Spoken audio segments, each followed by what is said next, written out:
Carnet d'une Apocalypse, tome 6, 1986-1987.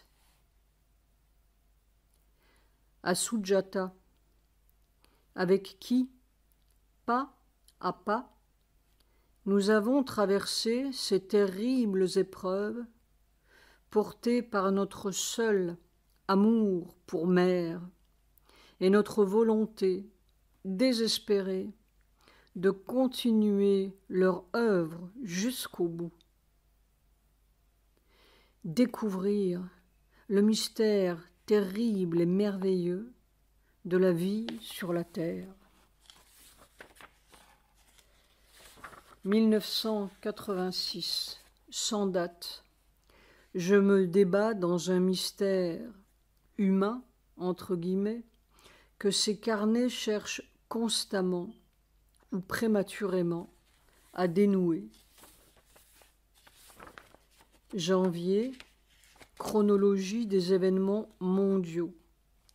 1er janvier, CEE, la communauté des 10 devient, par l'entrée officielle de l'Espagne et du Portugal, la communauté des 12. 5 janvier, Irak. Les forces irakiennes ont libéré le champ pétrolifère de Majnoun, situé à proximité de la frontière irako-iranienne, et expulsé les forces iraniennes qui s'y trouvaient. 6 janvier, URSS.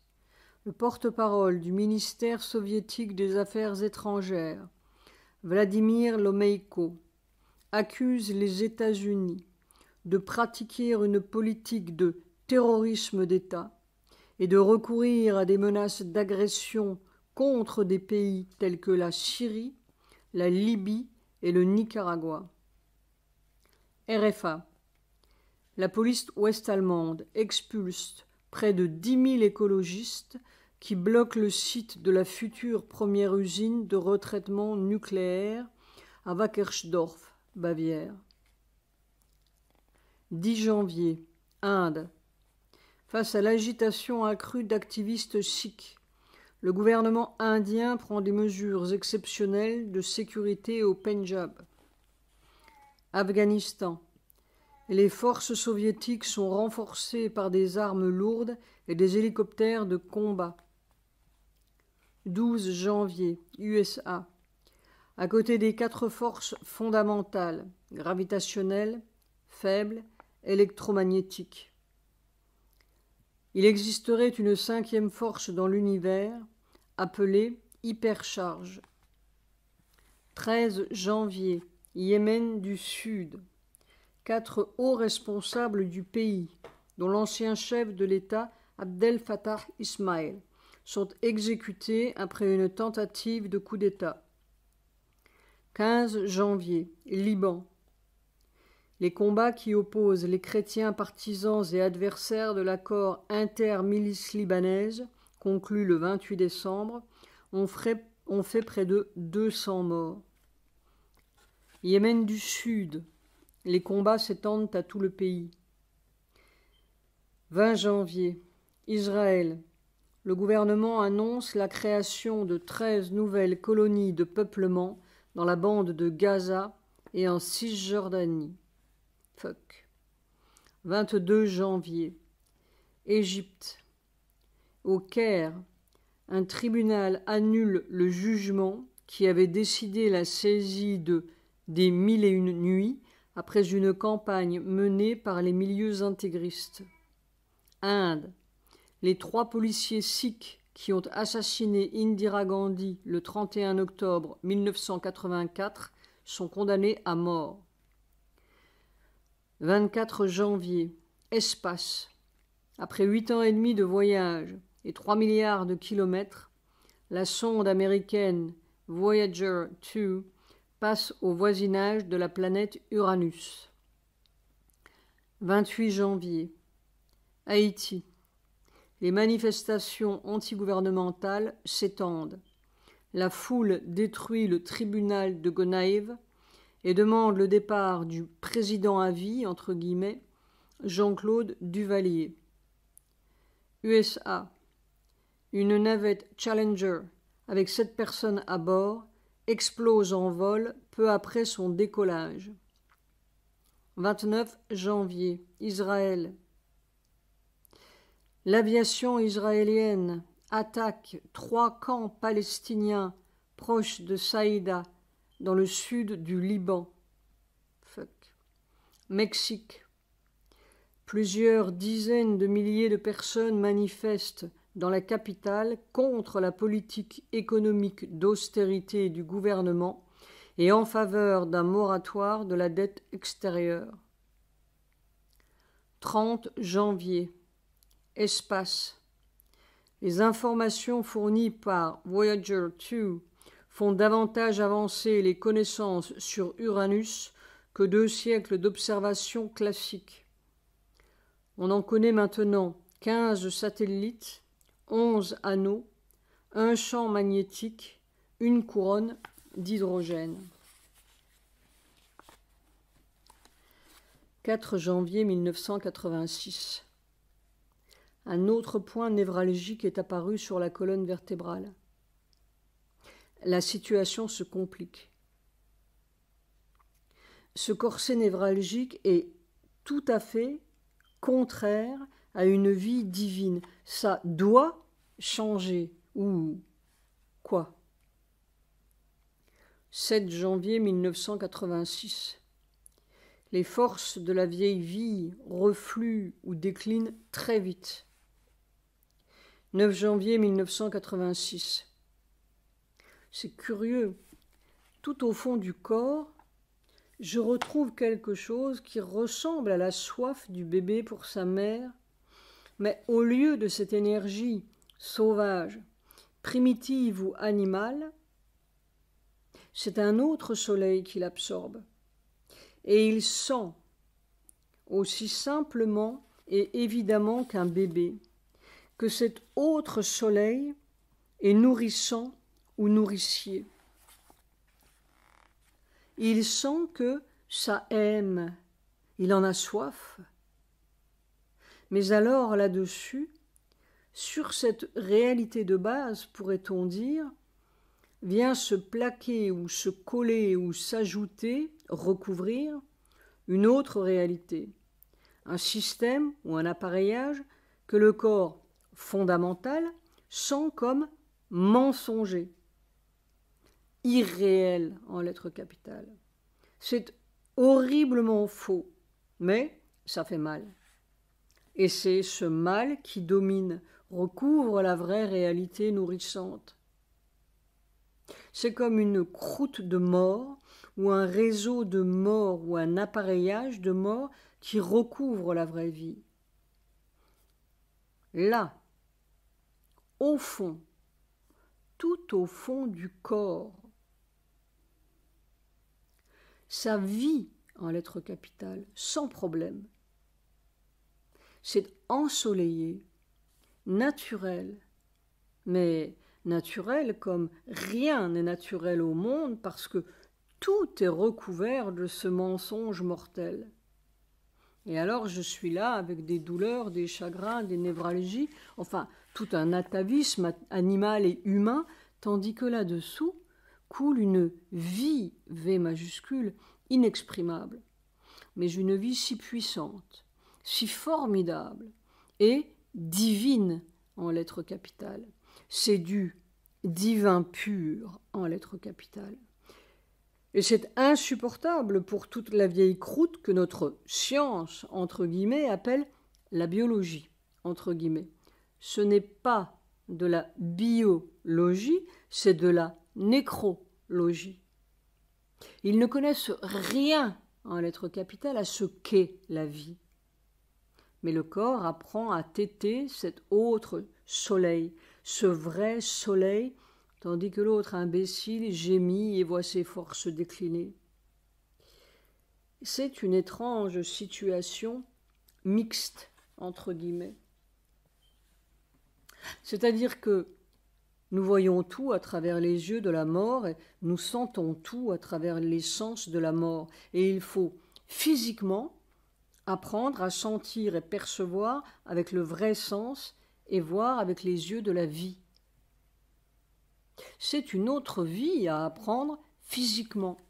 C'est très radical. Parce que le bébé qui tète sa mère tète déjà la mort. Mais ce qui est très formidable, c'est que le corps a découvert que cette autre vie existe en lettres capitales. Tout d'un coup, ces vers de Sri Aurobindo prennent un sens très concret et vivant.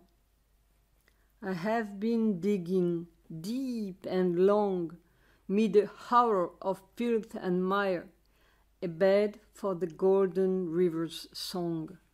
J'ai creusé longtemps, profond, dans la fange et la boue, un lit pour la chanson d'une rivière d'or. Je crois que je sais ce qu'est cette rivière d'or. Ça existe et c'est physique en lettres capitales. On peut dire que c'est une nouvelle porte qui s'ouvre dans la matière. Soit, c'est vraiment étrange. On est à la fois tout près de la mort et tout près d'une espèce de résurrection. Si je pouvais maintenant relire Sri Aurobindo, je découvrirais des quantités de choses inaperçues. Comme quoi le concret n'a de sens que quand on arrive sur place. Les rishis védiques et Sri Aurobindo sont les expérimentateurs les plus concrets du monde, et les gens disent que c'est de la poésie ou de la philosophie, ou des mythes peut-être. MYTHES. Évidemment, ils n'ont pas vu ce qu'ils ont vu au bout d'un microscope électronique. On peut avoir une vue scientifique, entre guillemets, de l'Amazonie, avec des satellites et des photométries et infrarouges et suprarouges, marcher dedans avec une machette, c'est autre chose. C'est comme les cellules et les atomes. Ils ne savent pas ce que c'est. C'est vu en survol. Parce qu'ils manipulent et violent la matière avec leur chimie et leurs machines, ils obtiennent certains effets qu'ils appellent des lois. Mais c'est simplement la loi de leur manipulation et de leurs lunettes. C'est comme un singe qui déduirait la loi des fruits en secouant l'arbre. Nous ne connaissons rien à la réalité R majuscule de l'univers. Nous connaissons seulement son écorce. Sri Aurobindo est le plus grand des matérialistes. Il a cherché dans la matière la loi, L majuscule, qui pourrait défaire le malheur humain. 11 janvier 1986. Maintenant, je sais ce que c'est que cette racine de douleur, toute la source du malheur, M majuscule. Mais je ne pourrais dire cela à aucun être humain. Ce serait toucher au fondement même de leur vie. Qui le supporterait ? Il n'y a que la grâce suprême qui vous amène pas à pas et à petite dose à la connaissance que l'on peut supporter, c'est-à-dire au pouvoir égal de contrecarrer. Note de bas de page. D'ailleurs, cela ne sert à rien de donner la connaissance, entre guillemets, parce que c'est le corps qui doit connaître. C'est comme de trouver à la fois le nid de la mort et le nid de la vie nouvelle, V majuscule, N majuscule. Ce n'est pas métaphysique, c'est physique, capital. Et c'est pour cela que tous leurs sauveurs n'ont rien sauvé. Soir. Qu'est-ce qui se passe au moment du renversement du commutateur, quand on change de secteur, le passage, le moment du passage complet de l'énergie de mort à l'énergie divine? Probablement cela se fait peu à peu, mais il doit y avoir un ultime décrochage de la vieille énergie mortelle, et alors, si je comprends vraiment la question, le problème serait, si je comprenais vraiment la question, le problème serait résolu. mais il est à résoudre dans le corps, de préférence in vivo. C'est comme de faire comprendre à un petit lichen accroché à un rocher breton que ce n'est pas une manière de faire. Il dit « mais tous mes plombs vont sauter » ou « je vais tomber en panne ». Quelquefois, j'ai l'impression que c'est comme une marée qui gagne jusqu'à ce qu'elle ait poussé dehors toute la vieille vie. Ce sont les dernières gouttes difficiles. Le seul recours, un « à toi » absolu. Quelque chose qui a tout à fait renoncé à la vie, entre guillemets, sans accepter la mort. 12 janvier 1986. En effet, c'est comme de passer d'un élément à un autre tout en gardant la même structure. C'est cette même structure qui fait toute la difficulté. Après-midi, c'est clair, c'est une autre énergie de vie qui essaie de prendre la place de celle-ci. Quelque chose de tout à fait inconnu, sauf de Sri Aurobindo et de Mère, point d'exclamation. Quelque chose qui n'a jamais eu lieu dans un organisme animal. Et alors, je comprends pourquoi il y a eu toute cette agonie depuis 2 ans. Il y a eu, je ne sais pas. Soir. Oui, c'est une nouvelle porte qui s'ouvre dans la matière. C'est cette rivière d'or qui ferait son chemin. Ça a l'air simple à dire. Oh, ce labeur impensable qu'ils ont fait. J'ai l'impression d'être pilé en morceaux, comme du manioc. Note de bas de page. En Guyane, ils appelaient ça du couac. Ah, c'est tout à fait cela. Dire qu'on m'appelait Monsieur Ange. C'était il y a 36 ans. Comme disent les marins, il a coulé de l'eau sur mon pont.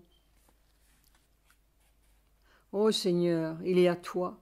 Il faut sortir de ce malheur humain. Nuit du 12-13 janvier 1986, vision. Cette nuit, j'ai vu saint François d'Assise, point d'exclamation. Ou ce qui me semblait tel dans son habit de moine. Je suis bien étonné. Je n'ai jamais pensé à ce personnage. Il avait une partie du crâne un peu rasée, un peu comme les brahmines. Il n'avait l'air ni souriant, ni béatifique. Il regardait. Quoi? Ce qui se fait ici? J'aurais été moins étonné de rencontrer le capitaine Flint avec son bandeau noir sur l'œil et sa jambe de bois. Après-midi. Il n'y a rien dans cette matière terrestre qui puisse être comparable à la densité, en lettres capitales, de cette puissance. C'est fou. Ça monte sans arrêt, depuis le dessous des pieds, et ça semble être d'une densité toujours plus grande de minute en minute. C'est impossible, et c'est possible. Comment toute la mécanique ne saute pas, c'est incompréhensible. Le fait que ça ne saute pas me prouve, ou en tout cas prouve à mon corps, que c'est un type d'énergie nouveau pour nous. Pour le corps, c'est miraculeux. Un miracle de seconde en seconde. Mais, on vit quand même, on n'est pas mort. C'est peut-être l'énergie qui est au-delà de la mort. Notre science ne pourrait pas la mesurer. Probablement. Elle ne peut mesurer que ce qui est dans la bulle scientifique. Elle ne peut mesurer que ce qui est dans la mort, bien entendu. Ils sont en plein dedans. Ils ne pourraient pas vivre en dehors de la mort.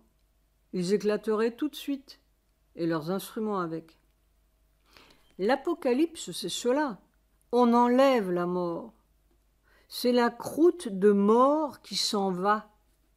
Le cercueil qui brûle. Point d'exclamation, entre parenthèses, note de bas de page. Les catholiques parlent de la résurrection des morts. Je me demande dans quel sens il faut lire le phénomène.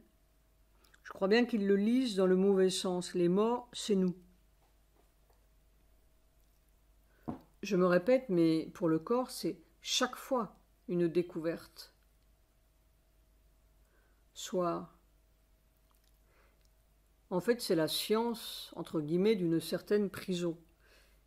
Quel genre de galaxie peut voir l'aigle? Des galaxies d'aigles. Nous voyons des galaxies d'hommes. Et comment seront les prochaines galaxies? Dans notre cœur. 15 janvier 1986. Toutes les énergies matérielles que nous connaissons, au-delà d'une certaine dose, sont destructrices. L'électricité, la pesanteur, le feu, l'atome, au bout d'une certaine quantité ou intensité, cela devient écrasant ou explosant, électrisant. On est frit, bouilli ou aplati, désintégré.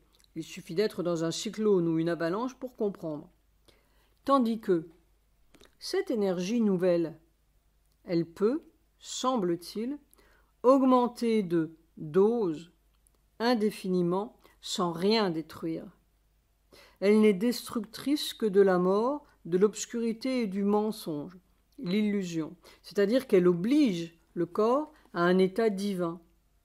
On ne peut supporter ça qu'en étant absolument comme un enfant abandonné entre les mains du Seigneur ou de la Mère suprême. Une transparence totale. Un bébé divin. C'est insupportable pour tous les éléments mensongers. Rien ne peut résister à ça ou tout saute. Mais alors cette dose, de plus en plus dense, c'est incroyable et fou. On se demande où ça s'arrêtera. C'est vraiment la grande énergie constructrice. Elle peut rebâtir tout le monde si on se laisse faire. Point d'exclamation entre parenthèses. C'est tout le système nerveux qui semble le plus pétri de mensonges et de morts.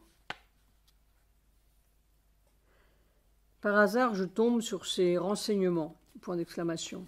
Chaque nerf est composé d'un faisceau de milliers de fibres nerveuses.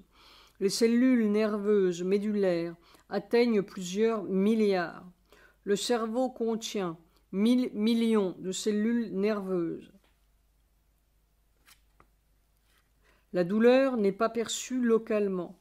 La stimulation douloureuse, dit le docteur Thérèse Gatt, est aussitôt enregistrée par des récepteurs qui vont envoyer des messages le long du nerf rejoignant la moelle épinière.